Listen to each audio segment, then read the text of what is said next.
الحمد لله القوي سلطانه الواضح برهانه المبسوط في الوجود كرمه وإحسانه تعالى مجده وأجمع شانه خلق الخلق الحكمة وطوى عليها علمه وبسط له من فائد المنة ما بربه في أقداره باسمه فأرسل إلى مصرف خلقه وجل عبيده رحمة طلقت سرجة الأزلية بخلق هذا العبد المحبوب فانتشرت أثر شرفه في عوالم الشهادة والغيوب فما جل هذا المن الذي تكرم به المنان وما عظم هذا الفضل الذي برز من حضرة الإحسان سورة كاملة ظهرت في هيكل محمود وتعطرت وجودها أكناف الوجود ودرجت برد العوالم بطراز التكريم اللهم صل وسلم واشرف وتسليم على سيدنا ونبينا محمد الرؤوف الرحيم اللهم صل وسلم وبارك تجل الحمد بعلم كرسيه الواسع تجل ينقض بانتشار فضله بالقريب والشاسع وله الحمد الذي لا تنحصر أفراده بتعداد ولا يمل تكراره بكسرة ترداد حيث أبرز من عالم الإمكان سورة هذا الإنسان ليتشرف بوجوده الثقلان وتنتشر أسراره في الأكوان فما من سر اتصل به قلب منيب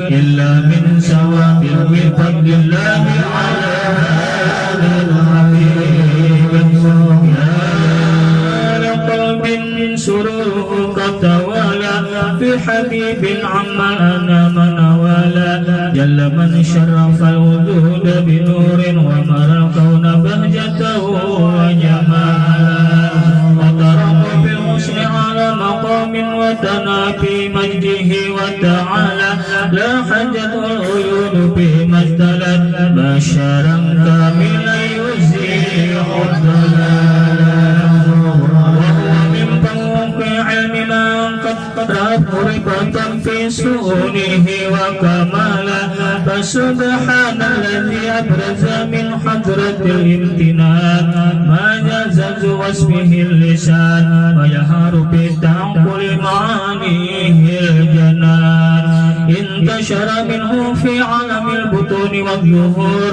وملأ الوجود الخلقي النور وتبارك الله من إله كريم بشرتنا آياته بالذكر الحكيم ببشارة لقد جاءكم رسول من أنفسكم عزيز عليه ما عنتم حريص عليكم بالمؤمنين رؤوف رحيم فمن فاجأته هذه البشارة وتلقاها بقلب سليم فقد هدي إلى صراط مستقيم اللهم صل وسلم وتسليم على سيدنا ونبينا محمد الرؤوف الرحيم اللهم صل وسلم وبارك عليه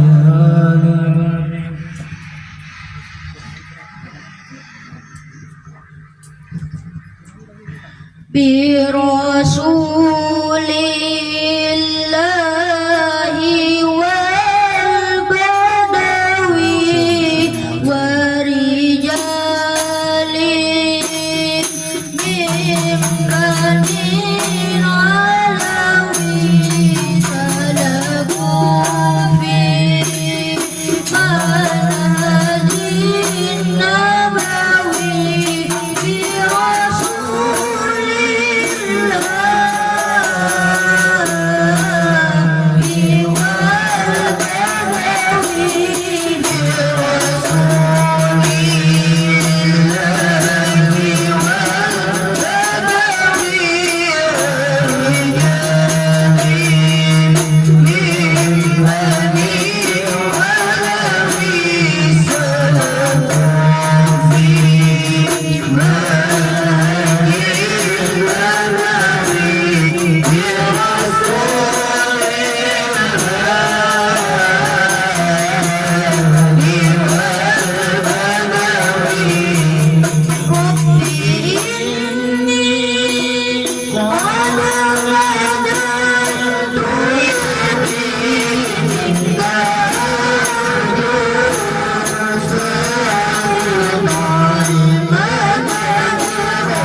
Bye.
وسلم وبارك عليه وعلى آله.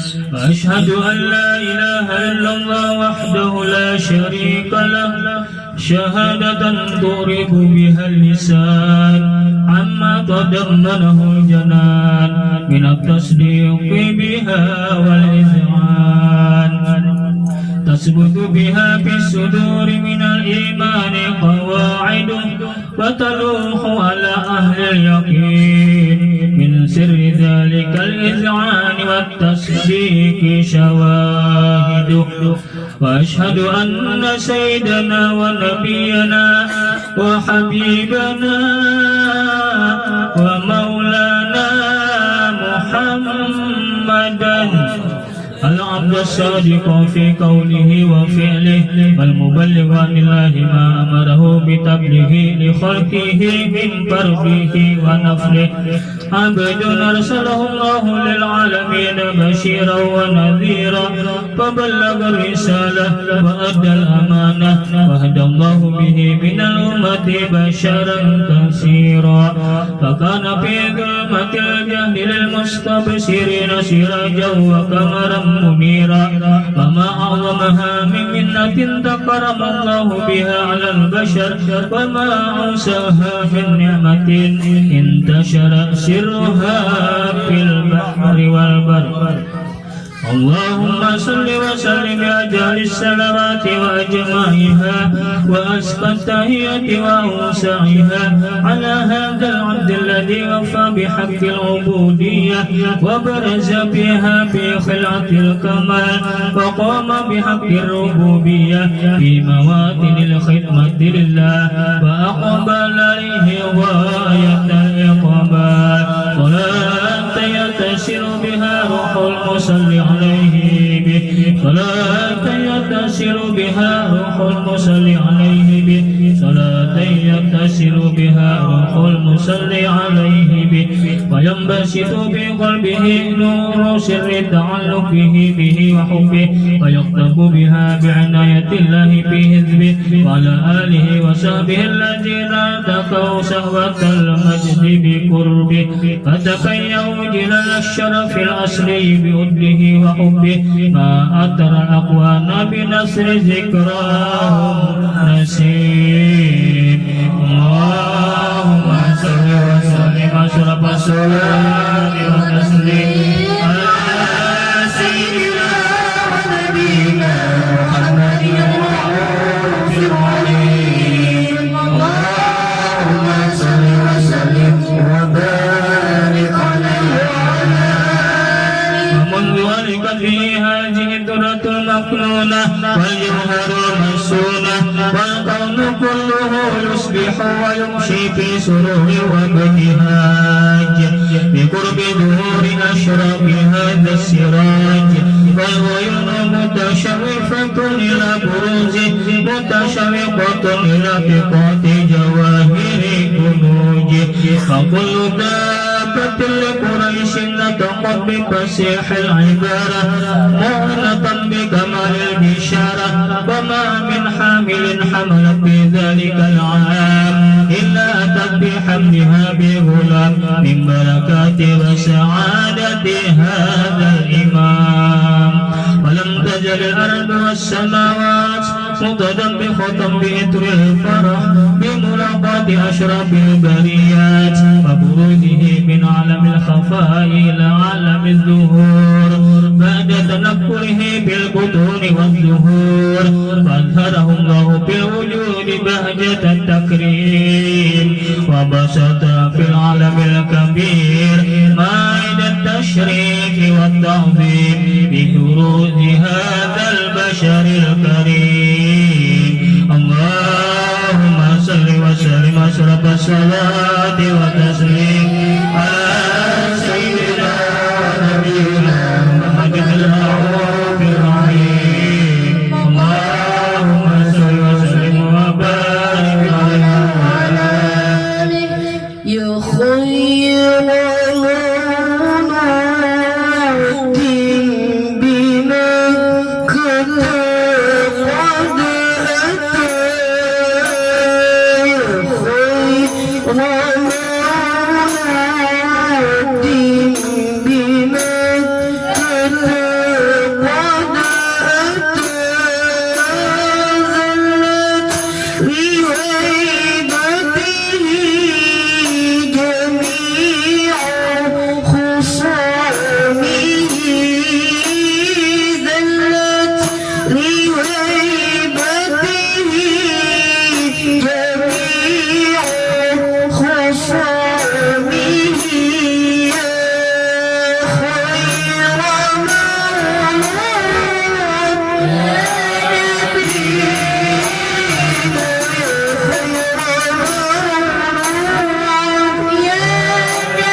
والصالحين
السماوات والأرضون ومن فيهن بالترحيب وأمطار جود الإله على أهل الوجود تسج فألسنة الملائكة بالتبشير للعالمين تهج سبحان الله والحمد لله ولا إله إلا الله والله أكبر سبحان الله والحمد لله ولا إله إلا الله والله أكبر سبحان الله والحمد لله ولا إله إلا الله والله أكبر ولو قدرة كشفت قناع هذا المستور ليبرج نوره صلى الله عليه وسلم كاملا في عالم الظهور نورا فاق كل نور فانفذ الحق حكمه على من أتم الله عليه النعمة من خواص الأمة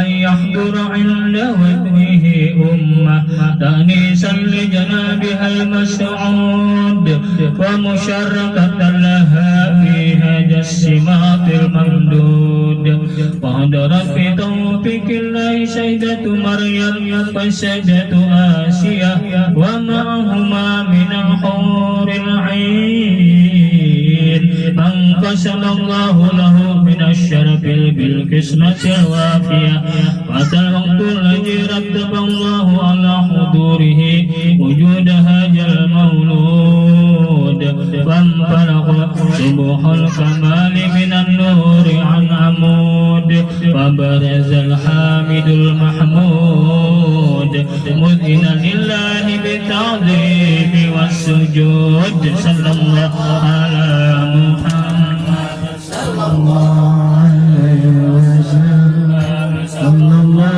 على محمد يا ربي صل وسلم يا نبي سلام عليك يا رسول سلام عليك يا حبيب سلام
ولقد اكتسب صلى الله عليه وسلم من محاسن الأخلاق بما تضيق عن كتابته بطون الأوراق. كان صلى الله عليه وسلم أحسن الناس خلقا وخلقا وأولهم إلى مكارم الأخلاق سبقا فأوسهم بالمؤمنين حلما ورفقا بر رؤوفا لا يقول ولا يفعل إلا معروفا له الخلق السهل واللفظ المحتوي على المعنى الجز إذا دعاه المسكين أجابه الشفيق الرحيم باليتيم والأرملة وله مع سهولة أخلاقه الهيبة القوية التي ترتيد منها فرائس الأقوياء من البرية فمن نشره به تأثرت الطرق والمنازل وفي عرب ذكره تطيبت المجالس والمحافل فهو صلى الله عليه وسلم جامع الصفات الكمالية والمنفرد في خلقه وخلقه بأشرف خصوصية فما من خلق في البرية محمود إلا وهو متركا عن زين الوجود أجملت بوصف الحبيب وشأنه فله العلا في مجده ومكانه أوصاف إذ كنت على مجدها أخذت على نجم السهاب عنانه فقد انبسط القلم بتدوين ما أفاده علم المواقع مولد النبي الكريم وحكاية ما أكرم الله به هذا العبد المقرب من التكريم والتعظيم والخلق العظيم فحسن مني أن أمسك أئنة الأقلام في هذا المقام وأقرأ السلام على سيد الأنام السلام عليك أيها النبي ورحمة الله وبركاته السلام عليك أيها النبي ورحمة الله وبركاته السلام عليك أيها النبي ورحمة الله وبركاته وبذلك يحسن الخلق كما يحسن التقدير فعليه أفضل الصلاة والتسليم اللهم صل وسلم أشرف الصلاة والتسليم على سيدنا ونبينا محمد الرؤوف الرحيم اللهم صل وسلم وبارك عليه وعلى آله اللهم صل وسلم على سيدنا محمد وعلى آل سيدنا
وسلم على سيدنا محمد في الأولين اللهم صل على سيدنا محمد في الآخرين اللهم صل على سيدنا محمد في كل وقت وحين وصل وسلم على سيدنا محمد في المال الأعلى إلى يوم الدين ولما نظم الفقر من دري وصاف محمد وقودا توجهت إلى الله المتواصل بسيدي وحبيبي صلى الله عليه وسلم أن يجعل فيه مشكورا وفيه فيه محمودا ويقضي عمل في الأعمال مقبولا وتوفي التوجد خالصة والصلة الموصولة اللهم يا من إليه تتوجه العامل فتعود ظافرا وعلى بابه تفتح الرحال فتغشاه منه فيوضة الغامرة نتوجه إليه بأشرف وسائل لديك سيد المرسلين عبدك الصادق الأمين سيدنا محمد الذي أمت رسالته العالمين أن تصلي وتسلم على تلك الذات الكاملة مستودع أمانتك وحافظ سرك وحامل راية دعوتك الشاملة الأب الأكبر المحبوب لك والمخصص بالشرف الأفخر في كل موطن من مواطن القرب ومظهر قاسم دارك في بادك وثق رسالك لأهل بدادك سيد الكونين وأشرف الثقلين العبد المحبوب الخالص المخصوص منك بأجل الخصائص اللهم صل وسلم عليه وعلى اله واصحابه وعلى حضرتك قريب من احبابه. اللهم انا نقدم اليك جهاد النبي الكريم ونتوسل اليك بشرف مقامه العظيم ان تلاحظنا في حركاتنا وسكناتنا بعين عنايتك وان تحفظنا في جميع اطوارنا وتقلباتنا بجميل رعايتك وحسين وقايتك وان تبلغنا من شر القرب لك وإلى هذا الحبيب غاية أعمالنا وتتقبل منا ما تحركنا في من نياتنا وأعمالنا وتجعلنا في حاضر هذا الحبيب من الحاضرين وفي طريق اتباع من السالكين ولأهلك ولحقك وحقه من المؤدين ولأهلك من الحافظين. اللهم إنا لنا أضمن برحمتك خاصة فلا تحرمنا وذنون جميلة هي وسيلتنا إليك فلا تخيبنا. آمنا بك وبرسولك وما جاء به من الدين وتوجهنا به إليك مستشفئين أن تقابل المذنب منا بالغفران أن تقابل المذنب منا بالغفران أن تقابل المذنب منا بالغفران والمسيء بالإحسان والسائل بما سأل والمعمل بما عمل وأن تجعلنا ممن نصر هذا الحبيب ووعذر وواله وظهر وحم ببركة وشرف وجهات أولادنا ووالدينا وأهل قدرنا ووادنا وجميع المسلمين والمسلمات والمؤمنين والمؤمنات في جميع الجهات وعدم راية الدين القوي في جميع أقطار منشورة ومعالم الإسلام والإيمان بأهله معمورة معنى وثورة واكشف الله كربة المكروبين وقضي دين المدينين واغفر للمذنبين وتقبل توبة التائبين وانشر رحمتك على عبادك المؤمنين أجمعين واكفي شر المعتدين والظالمين وابسط العدل بولاة الحق في جميع النواحي والأقطار وأيدهم بتأييد من عندك ونصر على المعاندين من المنافقين والكفار واجعلنا يا رب في الحسن الحسين من جميع البلايا واجعلنا يا رب في الحسن الحسين من جميع البلايا واجعلنا يا رب في الحسن الحسين من جميع البلايا وفي الحرز المكين من الذنوب والخطايا وعدمنا في العمل بطاعتك وصدق في خدمتك قائمين وإذا توفيتنا فتوفنا مسلمين مؤمنين واختم لنا منك بخير أجمعين وصل وسلم على هذا الحبيب المحبوب للأجسام والأرواح والقلوب وعلى آله وصحبه ومن إلى من توب وآخر دعوانا عن الحمد لله رب العالمين. الصلاة والسلام عليك يا سيد المرسلين الصلاة والسلام عليك يا خير النبيين الصلاة والسلام عليك يا من أرسل رحمة للعالمين ورضي الله تبارك وتعالى عن ساداتنا رسول الله أجمعين بسر النبي وعلى النبي الفاتحة.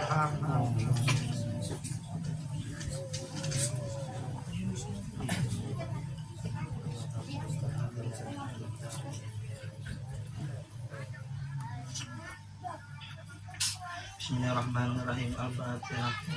إلى سيدنا وحبيبنا وشفينا رسول الله ومولانا محمد بن عبد الله صلى الله عليه وعلى آله وصحبه ثم إلى روح سيدنا المهاجر أحمد بن سلمة بن مقدم محمد بن علي بآل سيدنا محمد بن سلمة عبد الرحمن السقاف سيدنا حبيب بن سكن وسيدنا شمع مضار موصول موفر ثم إلى روح هذه المناكب الشيخ محمد بن عبد الكريم السمى الأماني أن الله ينفعنا بأسرارهم وأنوارهم وعلومهم وإلى رجل الجنة ويكسم سبحانه وذي حسنا ويحفظنا بنا يحفظنا ويجعلنا من بركاتهم وأسرارهم وأنوارهم وعلم في الدين والدنيا والآخرة. الفاتحة.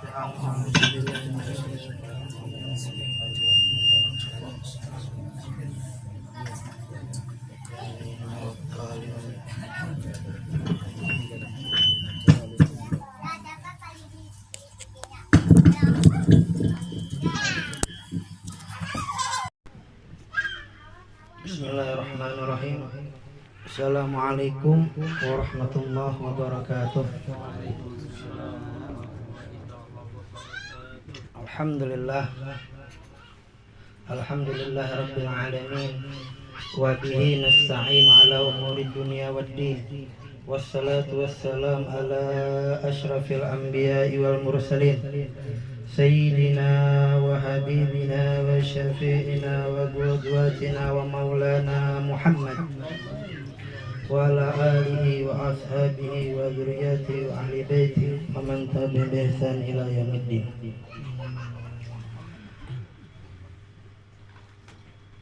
Bismillahirrahmanirrahim. Assalamualaikum warahmatullahi wabarakatuh. Alhamdulillah wa syukurillah. Pertama-tama marilah kita bersama-sama mengucapkan alhamdulillah, yang mana Allah Subhanahu wa taala masih memberikan kita kesehatan, masih memberikan kita iman, masih memberikan kita takwa, sehingga kita bisa bersama-sama berkumpul di dalam rumah, yang mana di dalam rumah ini kita bersama-sama memuji Allah Subhanahu wa taala dan memuji kekasihnya baginda Rasulullah sallallahu alaihi wasallam. Selawat serta salam marilah selalu kita haturkan kepada junjungan kita, idola kita, yang mana setiap hari, setiap saat di dalam 5 waktu beliau kita ucapkan, yaitu Sayyidina Rasulullah wa Maulana Muhammad sallallahu alaihi wasallam.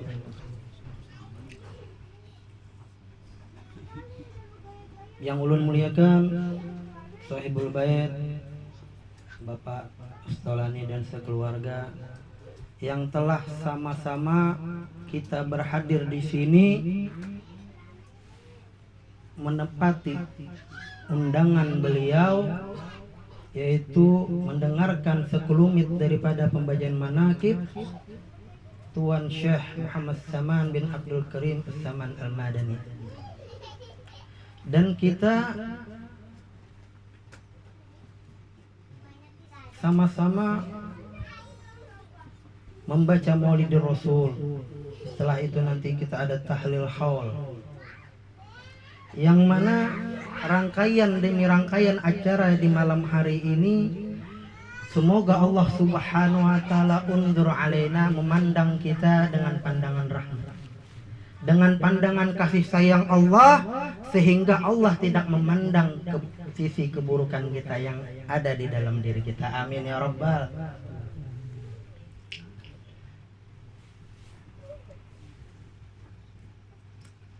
Syahdan, dan adalah halnya Tuan Syekh Said Muhammad Saman Al-Madani selalu di dalam zikrullah siang dan malam. Nah, artinya beliau ini memfokuskan pikirannya, memfokuskan hatinya, selalu ingat lawan Allah Ta'ala. Kenapa? Karena kalau orang ingat lawan Allah Ta'ala, berarti itu nang paling bagus-bagusnya orang nang bahagia. Kebahagiaan tuh kan banyak. Ada orang bahagia misalnya ketujuh berjalan, ada nang bahagia pula tang keluar kemana traveling, kan bapak. Ada nang keluar shopping, jalan bini lawan anak kita, kada jadi masalah. Tapi yang sebetul-betulnya mencari kebahagiaan itu, yaitu ingat dengan Allah Ta'ala. Karena Allah Subhanahu wa taala sudah berfirman di dalam ayat suci Al-Qur'an, alladzina amanu wa tatma'innu qulubuhum bi dzikrillah. Hanya saja orang-orang yang beriman, yang mana hati mereka itu tenang ketika ingat lawan Allah Ta'ala. Jadi kadang kita tuh salah memilih. Kadang kita hendak supaya pikiran kada sumpah. main dum. Kadang melihat TV. Habis tuh bang apa? Karena datang pulang sempetnya, datang pulang nang kadang nang kita katujui. Coba kita ampar sejadah, ingat Allah Ta'ala, pandang foto alim ulama. Lah. Dan selama kita di dunia ini, kededan nang kadada masalahnya, pasti banyak ada masalahnya. Namanya hidup di dunia penuh musibah, penuh ujian. Kadada ujian bini, ujian anak, kadada ujian anak, ujian tetangga, kadada ujian tetangga, ujian kawan. Berataan penuh ujian. Jadi kita jangan menyudahinya. Mun kita menyudahinya kepada sesuatu nang mubah berjalan wajar kada bapak. Tapi kenapa bulik pulang? Tapi yang sebetul-betulnya ketika kita ingat Allah, sujud di dalam sujud akhir kita mengadu lawan Allah Ta'ala. Nah itu nang sebujur-bujurnya, nang ini dikekalkan, keadaan ini nang rancak dilakukan oleh Imam Syekh Muhammad Saman bin Abdul Karim As-Saman Al-Madani. Zikir siang malam, ingatlah Allah Ta'ala. Imbah pangun kita zikir terus bang, kayak apa bagawinya? Nah ini artinya kita tetap ingat dengan Allah, kita niatkan itu kerjaan, hagan anak bini jadi pahala. Semua gawian nang mana disambungkan dengan ingat lawan Allah jadi zikir, jadi pahala. Lah, artinya niat akan memberi apa? Anak bini, menghimungkan umat Nabi Muhammad. Masuk dalam apa? Zikir dengan Allah Ta'ala. Walaupun kita dalam aktivitas mungkin kata sepenuhnya kita ingat dengan Allah. Ini. Ketika kita hendak begawi turun ke rumah, ingat dulu niat apa.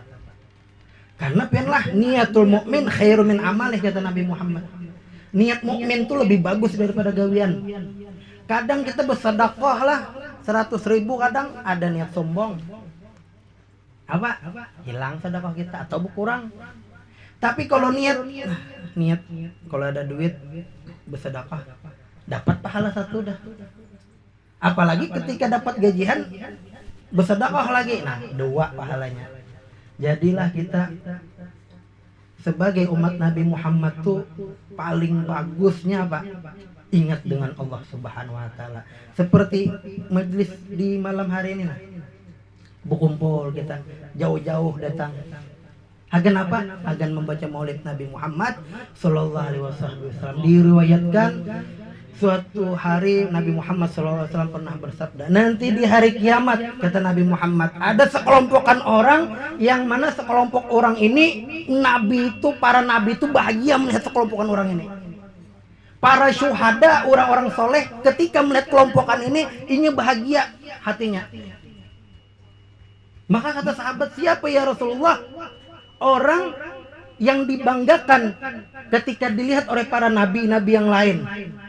Orang soleh ketika melihat kelompokan ini bahagia, senang melihat hatinya. Maka kata Rasulullah SAW, yaitu orang yang mana berkumpul di dalam suatu tempat, datang jauh-jauh. Ada nang dari mana? Dari Tamban, dari seberang pinggiran, dari Sungai Lauk, dari Puntik, banyak datang dari Sungai Andai. Hagan apa? Hagan memuji Nabi Muhammad, hagan berzikir kepada Allah Subhanahu wa Ta'ala. Ini nanti kelak perkumpulan kita nanti apa? Dibanggakan oleh para nabi. Para nabi, lain Nabi Muhammad, para nabi. Artinya mulai Nabi Adam sampai Nabi Isa.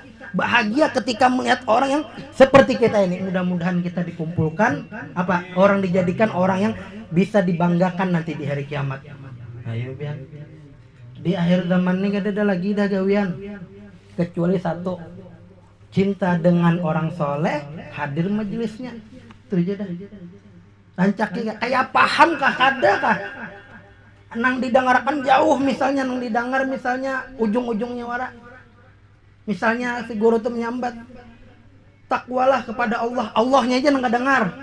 Saking jauhnya kita datang, karena bapak tetap hadir di majelis itu. Kenapa? Karena nama kita nanti disebut Allah Subhanahu wa Ta'ala di hadapan para nabinya Allah. Padahal gawian banyak nang kada ruusnya kita nih. Wajar aja kada ruusnya. Sumbahyang kan belum ruus. Yalah, tapi dibanggakan oleh nabi. Kenapa? Berkat kita duduk sini nah. Kadang kita hati itu banyak benar galau.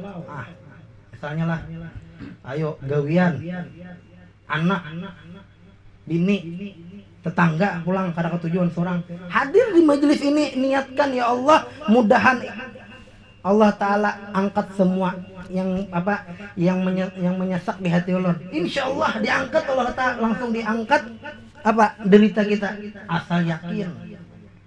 Karena lah ada sembarangan majelis kayak ini pian hadir dimanapun, ada majelis dimanapun, ketika kita menyebut lah, apalagi nang disebut itu bubuan jenderal-jenderal, wali-wali kutub, datang kita benar ya, ada tahu kenapa karak banyak, karak nang kayak apa tuh, nang kayak rinjing tuh, rancak dia diulah, lalu hirang buritnya tuh bekarak, lalu panasnya tuh ngalih.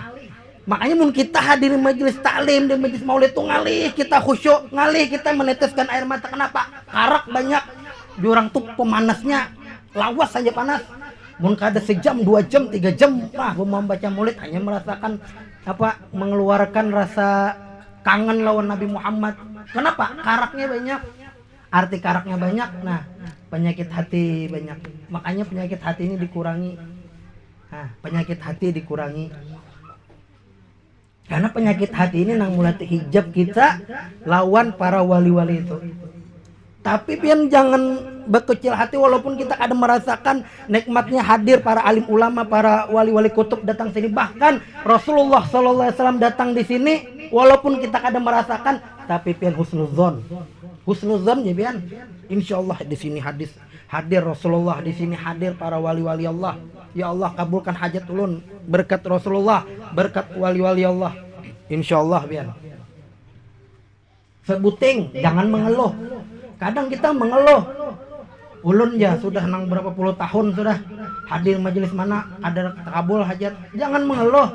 Kadang Allah Subhanahu wa taala itu mengabulkan hajat kita nanti ketika kita hendak sakaratul maut kah, atau kita nanti di akhirat kah, Allah berikan semua doa kita. Asal yakin lawan husnuzon. Jadi pian ada kisah lah. Ada seorang pemuda ini rancak hadir majelis zikir, di majelis di majelis sholawat, di majelis taklim, mendengarkan pengajian. Tapi doanya sebuting-buting kedada dikabulkan oleh Allah Ta'ala. Jadinya memberanikan diri bepandir lawan nang alim ulama yang gurunya tadi, Habibnya tadi. Wahai Habib, wahai guru, mengadu nih nang si pemuda nih. Ulun selama 20 tahun hadir di majelis taklim pian, ulun mendengarkan nasihat pian, ulun mendengarkan ketika pian bebacaan, ulun di situ ulun sisipkan hajat ulun, tapi kada dikabulkan juga doa ulun. Wahai guru, wahai Habib. Tersenyum Habibnya tadi, gurunya tadi. Disiden coba ikam merasakan ketika ikam hadir di majelis zikir, di majelis taklim, masa kada merasakan nyaman, artinya merasakan yang tenang. Dipikir oninya sudah ada berduit ya, sudah hutang banyak, sudah disariki bini, anak nakal misalnya loh, tapi ada sebuting. Inya ingat selama inya hadir di majelis guru tadi, ini orang pemuda ini mau umpati jadi pengawal Habib. Jadi pengawal Habib. Jadi di mana ada Habib, di situ sidin umpat. Makan Habib nyaman juga. Habib tadi duduk di muka, inya duduk di muka juga. Nah, lalu je guru tadi itu pang nikmat Allah berikan wanikam. Ikam benar ya kada sadar. Artinya jangan berkucil hati mun hajat kita nih kada dikabulkan Allah Ta'ala. Pasti ada nang Allah berikan anugerah wan diri kita, tapi kita kada merasa. Kenapa? Manusia ini banyak kada merasa. Yalah, berdusta. Kadang kita tuh lah lawan kawan, lawan orang tuh baik sang kawan kita, memberi wan kita baik tarusinya 90 kebaikannya, sekalinya sekong nang memberi wan kita tadi itu meranguti muha kita. lalu kita anggap orang tuh ada baik lagi. Padahal apa? 9 kebaikan, 1 kejelekan kita anggap ada baik lagi orang itu.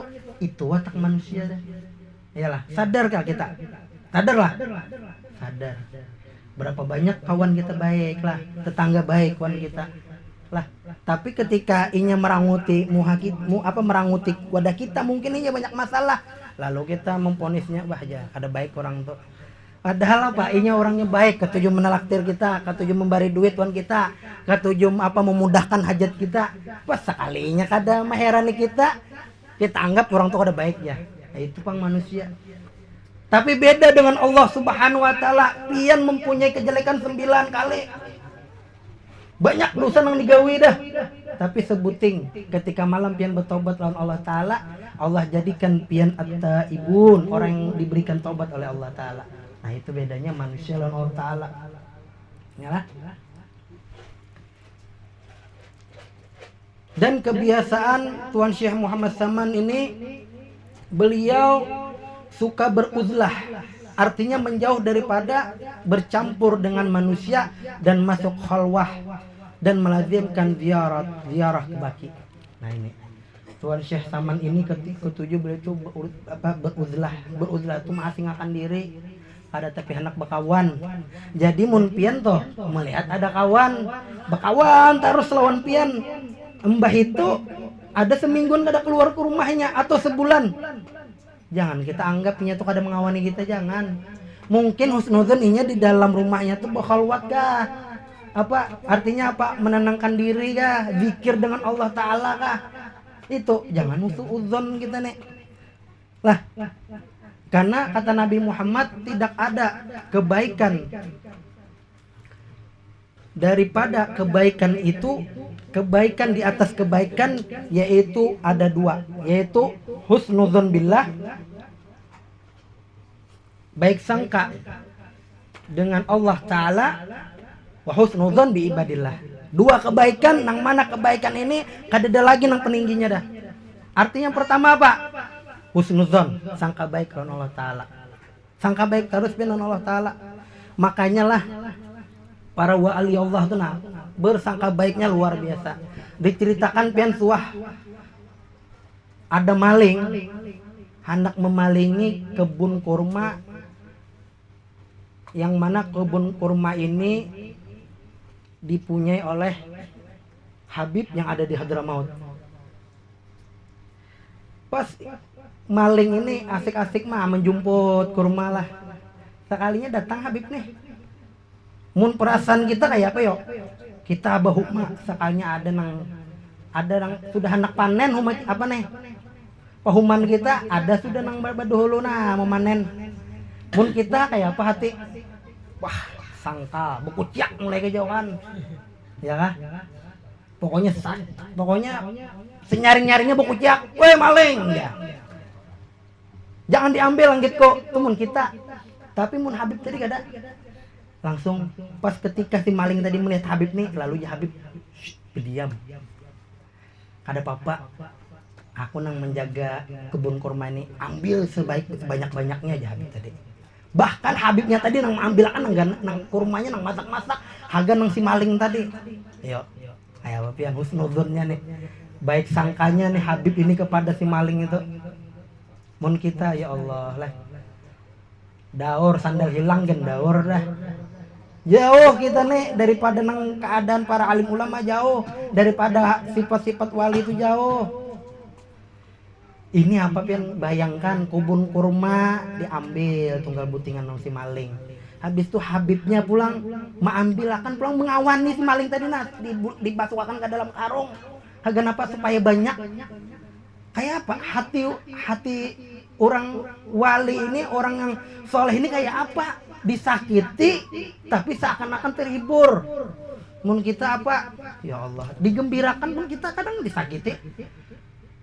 Kita banyak duit misalnya lo, pas ada kawan, banyak duit kawan ya.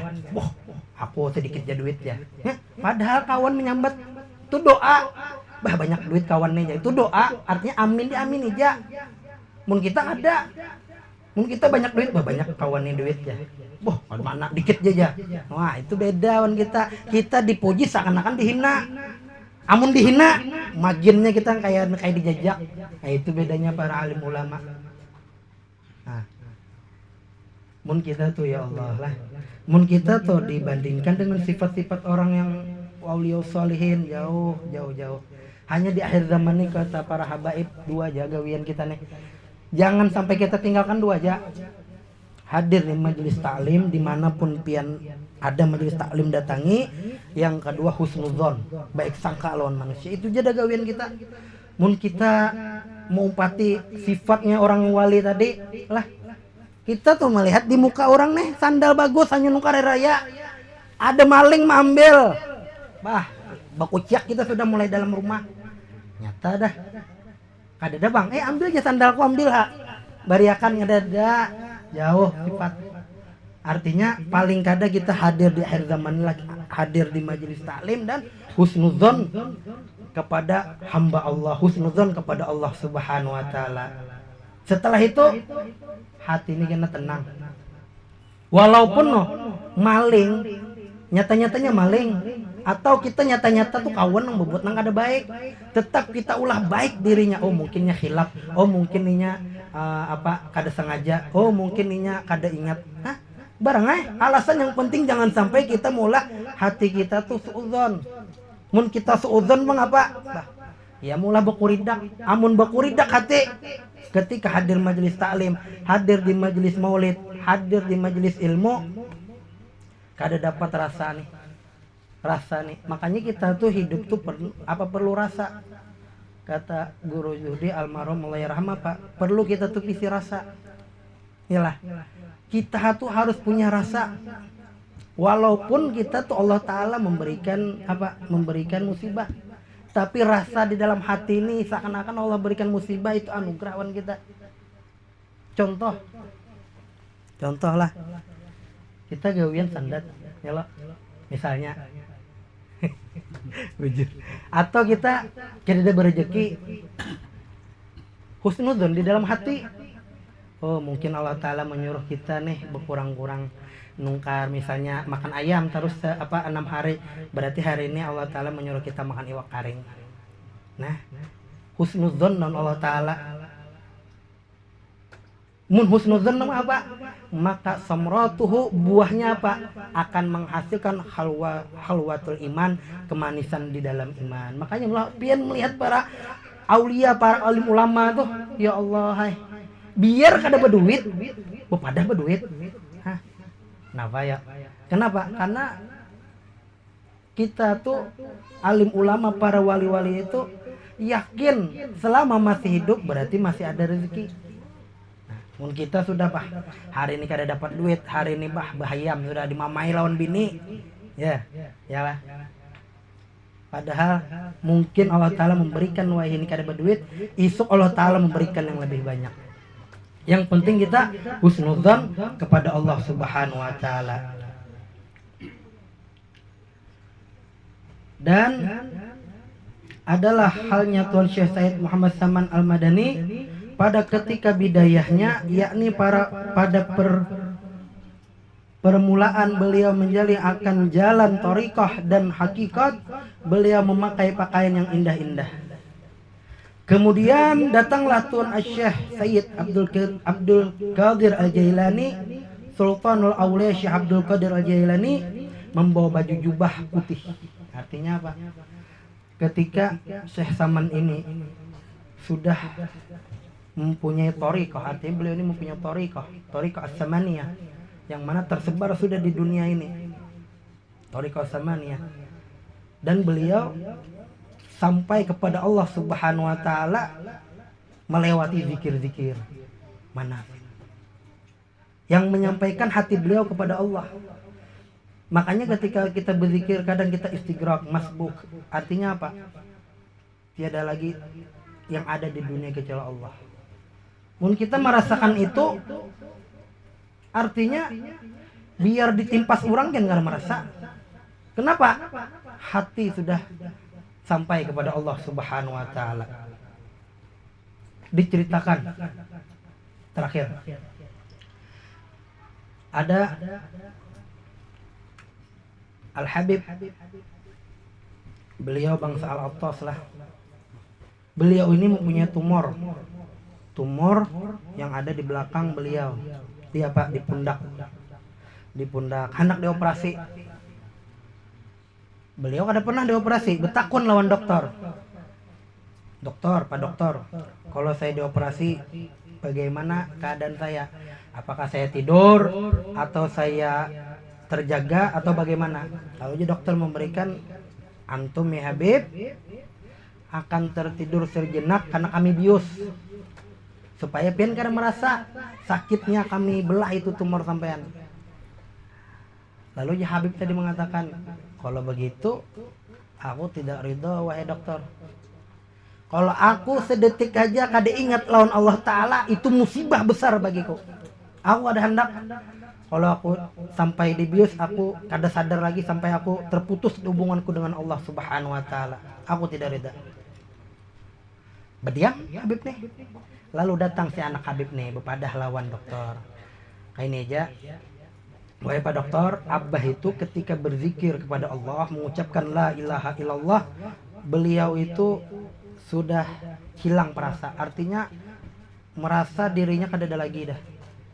Nah, dan beliau itu ketika sudah menyebut la ilaha illallah, Allah tuh biar apapun yang ada di hadapan Sidin nggak ada merasa. Jadi Pak nggak ya Pak? Ya dokter tadi menyambat anak Habib tadi. Jadi kayak ini, karena ulun pada yang Abah, ulun suruh Abah itu berzikir. Ketika mulai berzikir, nah pian mulai dah pian bedah itu. Oke kata dokter. Setelah itu anak Habib ini datang, bepadah lawan abahnya, wahai Abah, pian tetap kada dibius, tapi pian kita sama-sama berzikir, pian berzikir, ulun mengumpati pian. Setelah itu nanti dokter akan membelah tumor pian. Lalu apa? Kata ya Habib tadi, ya khair. Kenapa Pak? Bagus itu. Setelah itu ketika mulai berzikir la ilaha illallah, Allah, mulai dipotong tumornya, dibersihkan, diangkat itu tumor. Setelah itu sudah diangkat, ini Habib ini tetap aja berzikir. Ya Allah lah. Orang nikmat, kita lihatkan inilah pelajar ini nikmat zikir kepada Allah sehingga menghilangkan rasa sakit senang begitu luar biasa. Lalu anak sudah. Lalu jawabannya, sudahkah tadi tumor tadi diangkat? Sudah bahai. Masya Allah, aku kada merasa aja Sidin. Nah ini memberikan pelajaran bahwasanya zikir itu sangat dahsyat. Makanya kita tulah nanti ketika kita datang nanti Dajjal, nang mana Dajjal tuh 40 hari hanya mengocak acak apa dunia nih. Jadi kita nih ke gunungan berataan, sedangkan di gunungan ini habis pemakanan. Jadi apa nang kita makan? Diriwayatkan kita itu hanya kenyang dengan berzikir kepada Allah. Nah, iya kan? Artinya ketika orang berzikir itu akan tenang nurani kita. Akan nyaman nurani kita. Makanya tuh orang nang kadang merasa ketika berzikir itu merasa uyuh, merasa kada nyaman, berarti nya tuh sakit. Kenapa sakit? Banyak penyakit hati. Karena obat itu penyakit sakit itu akan dirasakan apabila orang tuh sakit. Artinya kita tuh kada luka diberi betadin, kada merasa sakit. Tapi kalau kita luka diberi betadin, kita merasa padih. Nah kayak itu juga kalau kita zikir kepada Allah, bamaulitan, majelis taklim, mun kita merasa kada nyaman hati, berarti penyakit kita banyak. Amun tahu penyakit kita banyak, berarti harus banyak kita tambahi pulang ke majelis zikir, majelis taklim. Kita habis tuh di malam hari, mun kawa 5 menit harus ada. Yalah, mudah-mudahan Allah Subhanahu Wa Taala berkat sekelumit daripada manaqib Tuan Syekh Muhammad Saman ini, Allah Subhanahu Wa Taala angkat penyakit kita. Allah angkat penyakit yang ada di dalam diri kita. Sifat sombong kita, sifat iri kita, sifat ria kita, sifat ingin dilihat orang kita diangkat oleh Allah Subhanahu Wa Taala berkat Rasulullah, berkat aulia Allah. Ya Allah ya Rabb, Ya Allah ya Rabb, kami datang di hadir majelis ini dengan penuh rasa dosa yang banyak. Kami hadir majelis ini penuh dengan berat dosa kami yang kami bawa ya Allah. Ya Allah ya Rabb, jangan jadikan di majelis ini kecuali ketika kami berangkat dari majelis ini atau kami pulang dari majelis ini, kecuali Engkau ampuni dosa kami ya Allah. Kecuali Engkau bersihkan hati kami ya Allah. Kecuali Engkau angkat derajat kami ya Allah. Ya Allah ya Rabb, jadikanlah anak-anak kami orang-orang yang saleh dan salehah. Kami tidak mampu mendidiknya dengan sesempurna mungkin ya Allah. Kami banyak lalai daripada ingat kepadamu ya Allah. Kami banyak lupa daripada berzikir kepadamu ya Allah. Tapi kami hadir di majelis ini, mungkin kami sejam 2 jam duduk di sini ya Allah. Jangan jadikan di majelis ini sia-sia ya Allah. Jadikan majelis ini penuh dengan hadiah, penuh dengan rahmatmu, penuh dengan taufikmu, penuh dengan hidayahmu, sehingga kami pulang, kami menjadi orang yang beriman, beruntung, bertakwa kepadamu ya Allah. Ya Allah, ya Allah, ya Rabb, kami sudah capek ya Allah dengan bergelimangan dosa ini ya Rabb. Kami mungkin 24 jam satu hari, 8 jam kami kerja. Mungkin sisanya kami lupa kepadamu ya Allah. Akan tetapi kami bisa hadir di majelis ini, hadir di majelis maulid ini, bisa berzikir mengingatmu ya Allah. Ini nikmat yang paling besar, yang mana kelak nanti kami dijadikan saksi ini majelis ya Allah. Ya Allah ya Rabb, hati ini tidak pantas memandang Rasulullah. Hati ini tidak pantas menyebut namamu ya Allah, nama zat yang maha pengasih lagi maha penyayang, zat yang maha indah, zat yang maha suci ya Allah. Mulut ini penuh dengan dusta, mulut ini penuh dengan ghibah ya Allah, mulut ini penuh dengan memfitnah orang ya Allah. Maka jadikanlah mulut ini bersih ya Allah ketika kami pulang dari majelis ini ya Allah ya Rabb. Walaupun kami tidak merasakan hadir di sini, banyak para aulia sholihin datang ke sini. Bahkan yang kami baca manaqib Tuan Syekh Muhammad Saman ini datang hadir di majelis ini ya Allah. Kami tidak merasa kehadirannya ya Allah, karena kami banyak dosa, karena kami banyak karat hati, penyakit hati yang kami bawa ya Allah. Akan tetapi di dalam hati kecil kami yang jauh ya Allah, kami husnudzon beliau datang di sini ya Allah. Ya Allah ya Rabb, jadikanlah majelis ini ya Allah bisa dikabulkan hajat kami ya Allah. Hajat dunia kami ya Allah, maupun hajat akhirat kami ya Allah. Hajat dunia kami Engkau permudah semua jalan untuk kesuksesan ya Allah. Hajat akhirat kami Engkau ampuni dosa kami, Engkau berikan hidayah kepada kami sehingga kami bisa bertakwa dan bertambah takwa kepadamu ya Allah. Ya Allah ya Rabbana ya Karim, kami mengaku ya Allah, kami hadir di majelis ini ada berapa umur sudah kami lewati ya Allah. Ada berapa peristiwa daripada kematian saudara kami, tetangga kami ya Allah. Akan tetapi kami tidak menjadikan pelajaran itu kepada diri kami ya Allah.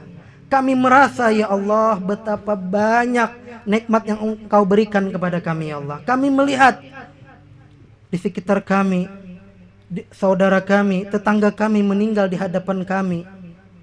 Apakah kami nanti kelak merasakan sama seperti mereka? Karena banyak dosa kami, karena kami cinta dunia sehingga seakan-akan kami tidak bisa mati ya Allah. Sehingga kami selalu berbuat dosa ya Allah kepadamu ya Rabb. Padahal kami tahu umur malaikat akan menjemput kami. Malaikat maut 70 kali melihat kami satu hari ya Allah. Akan tetapi kami tidak merasa, dengan kami membanggakan diri, kami tidak selalu beribadah kepadamu ya Allah. Padahal 70 kali malaikat maut memandang wajah kami ya Allah. Ya Allah ya Rabb, jadikanlah ketika kami pulang dari hadir majelis ini ya Allah, Engkau selalu memberikan taufik kepada kami sehingga kami bertakwa, sehingga kami selalu ingin dekat kepadamu ya Allah, sehingga kami ingat dengan kematian. Karena kematianlah adalah ujung daripada akhir kami ya Allah. Mungkin kami sekarang ini dihadir majelis taklim, hadir di majelis maulid. Akan tetapi ketika di akhir hayat kami belum tahu apakah kami dalam keadaan husnul khotimah atau dalam keadaan berdosa kepadamu ya Allah. Kami tidak tahu ya Allah ya Rabbana.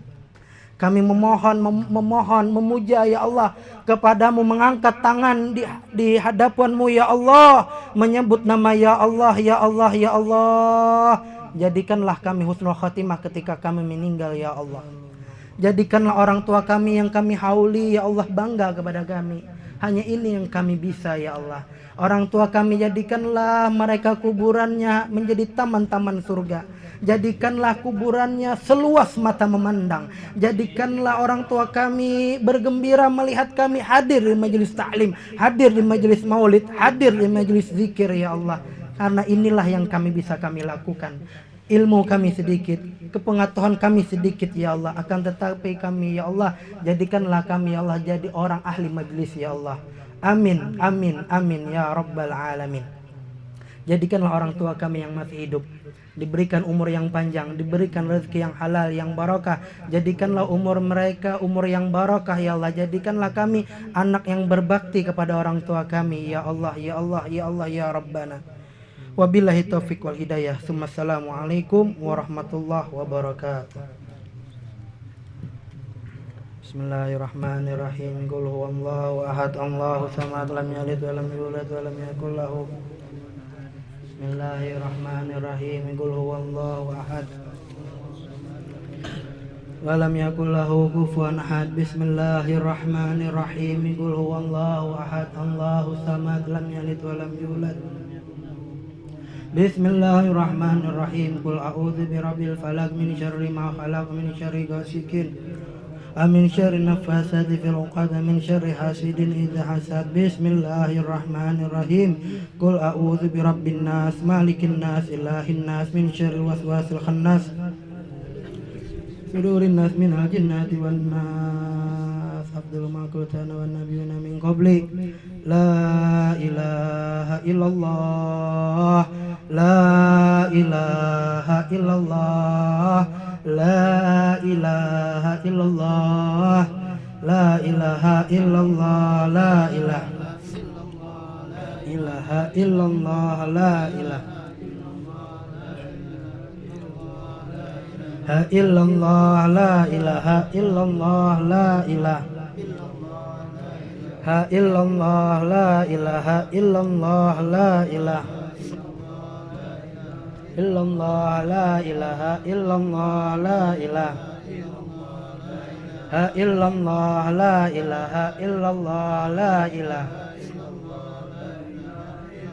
la ilaha illallah, la ilaha illallah, la ilaha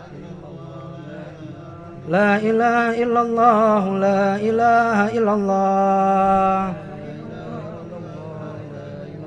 la ilaha illallah, Sayyiduna Muhammadur Rasulullah. La ilaha illallah, ala nabi salatullah. La ilaha illallah, ala nabi salamullah. Allahumma salli ala Sayyidina Muhammad, Allahumma salli alaihi wa sallim. Allahumma salli ala Sayyidina Muhammad, ya Rabbi salli alaihi wa sallim. Subhanallah bihamdi, subhanallah bihamdi, subhanallah bihamdi, subhanallah bihamdi. Allah bihamdi, subhanallah bihamdi, subhanallah bihamdi, subhanallah bihamdi, subhanallah bihamdi, subhanallah bihamdi, subhanallah bihamdi, subhanallah bihamdi, subhanallah bihamdi, subhanallah bihamdi, subhanallahil azim. Subhanallah rabbi hamdi, subhanallahil aliyyil azim. Ya Allah, ya Allah, ya Allah, ya Allah, ya Allah, ya Allah, ya Allah, ya Allah, ya Allah. Ya Allah, ya Allah, ya Allah, ya Allah, ya Allah, ya Allah, ya Allah, ya Allah. Ya Allah, ya Allah, ya Allah, ya Rahman. Ya Allah, ya Allah, ya Allah, ya Rahim. Ya Allah, ya Allah, ya Arhamar Rahimin. Allahumma salli ala habibika Sayyidina Muhammadin wa ala alihi wa sahbihi wa sallim. Allahumma salli ala habibika Sayyidina Muhammadin wa ala alihi wa sahbihi wa barik wa sallim ajma'in.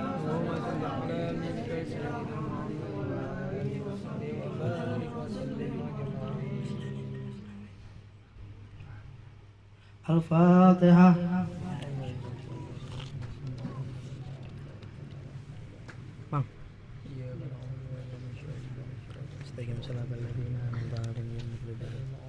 Bismillahirrahmanirrahim. Allahumma salli wa sallim ala sayyidina Muhammad wa ala sayyidina Muhammad. Allahumma ij'alna ya maulana li'alika adh-dhakirin wa li'amil syakirin wa ala qadaika wa balagha qadarika min as-sabirin wa min al-halal marzuqin wa anil harami ma'sumin fil jinan min ashmin wa anil nurani mubaydin wa ila wajhika sayyidina Muhammadin sallallahu alaihi wasallam. Ya rabbil nadirin mutamatin ruddan Allah ilaika maraddan jamila ruddan Allah ilaika maraddan jamila ruddan Allah ilaika maraddan jamila wa la taj'alna mashafan alaina fi sairil halat wa la indal mamat wa la qabla wa la ba'da kaidan wa la sabila وأثبتنا اللهم على قراءتنا عظيمة وغير سوء جاهزنا وأجر منك عظيما وتتقبل منا بفضل وقال مقبول حسنا جميلا جليلا اجعل اللهم يا مولانا ما سمى وقبلنا على زيارة في شرف النبي الأكرم صلى الله عليه وسلم ثم إلى أرواح أبي وخير من الأنبياء والمرسلين صلوات الله وسلامه عليهم وعلى على كل الصحابة والقرابة والتابعين ومن تبعهم بإحسان إلى يوم الدين ثم إلى أرواح أبي وخير من الأنبياء والمرسلين صلوات الله وسلامه عليهم أجمعين ثم إلى روح أربعة مجتهدين ومؤمن في الدين والعلماء العامين والفقهاء والمحدثين والقراء والمفسرين وسائر السلف المحققين والتابعين إلى يوم الدين ثم إلى أرواح من قرأ نحو بسبب متن القرآن من أجل وجهات من أنت أعلم بأسمائهم يا مولانا يا رب العالمين ثم إلى أرواح من ضاج وقرب من أمة المسلمين كافة آمة من لهم ظاهر ولا ظاهر اللهم ارحمني برحمتك وعزكنا وإياهم بفتح جنتك ومحل رضوانك ودار كرامتك برحمتك يا أرحم الراحمين. اللهم اجبر انكسارنا واقبل اعتذارنا واختم بالصلاة أعمارنا وأعمار مع الإيمان والإسلام جنة وتوفنا وأنت راض عنا ولا تهن في غفلة ولا تأخذنا على غير وجه آخر كلامنا من الدنيا إن تأجنا قول لا إله إلا الله محمد رسول الله صلى الله عليه وسلم. اللهم أحينا وأعيدنا وأمتنا وأبتنا من قبورنا يا بيت وانفعنا ورفعنا بها يوم لا ينفع مال ولا بنون إلى من عبد الله بقلب سليم ثم إلى أرواح أبي وخير من الأنبياء المرسلين وإلى الملائكة المقربين والقربين وإلى السادة أبي بكر وعمر وعثمان وعلي من سير أصحاب رسول الله أجمعين ثم إلى أرواح كل ولي وولي من مشارة إلى مغرب برها وبحرها وأينما كان فيه المحالة لهم يا مولانا يا رب العالمين. ثم إلى روح المحلى والشبكة والبكي والحضر على الترم على الذنب على الهنات ثم إلى المؤمنين والمؤمنات والمسلمين والمسلمات وخصوصا محمد عيني بن عبد الأسداني بن أسناوي ثم إلى روح حمبرح بنت أمري ثم إلى والدنا ووالدكم وعمتنا وعمتك وعمة المسلمين عامة أوصل ثواب ذلك منا إلى يوم أجل حجابا من النار وفكاكا له من النار وسترا من النار وحجابا من النار. اللهم اغفر لهم وارحمهم واعف عنهم. اللهم اغفر لهم وارحمهم واعف عنهم. اللهم اغفر لهم وارحمهم واعف عنهم. اللهم انزل الرحمة والنعمة والمغفرة والشفاعة على برحمتك يا أرحم الراحمين. اللهم اجعل قبورهم روضة من رياض الجنة ولا تجعل قبورهم حفرة من حفرات النيران. اللهم إن كان مهتف فزدنا في إنسانهم وإن كان مسيئا فتجاوز عن سيئاتهم يا الله يا الله. اللهم أدخلهم في جنة فردوس أعلى منازلهم يا الله مع الشهداء والصديقين والنبيين يا أرحم الراحمين. يا الله يا الله. اللهم اغفر لنا من ذنوبنا ورحمتك أرجى عندنا من أعمالنا. ربنا تقبل دعاء ربنا تقبل حاجاتنا يا الله وخصوصا الحاضرين وخصوصا من صاحب البيت يا الله برحمتك يا أرحم الراحمين.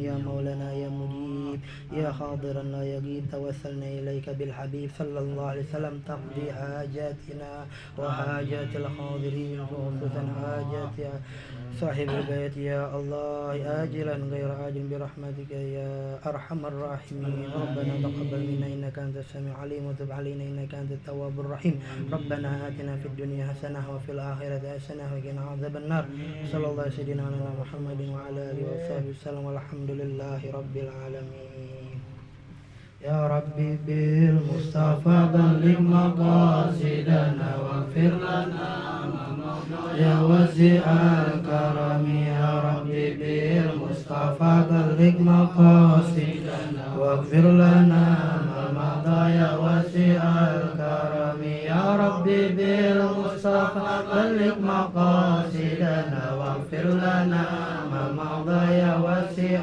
الكرم يا أرحم الراحمين يا أرحم الراحمين يا أرحم الراحمين فرج على المسلمين يا أرحم الراحمين يا أرحم الراحمين يا أرحم الراحمين فرج على المسلمين يا أرحم الراحمين يا أرحم الراحمين فرج على المسلمين والحمد لله رب العالمين تقبل الله منكم تقبل يا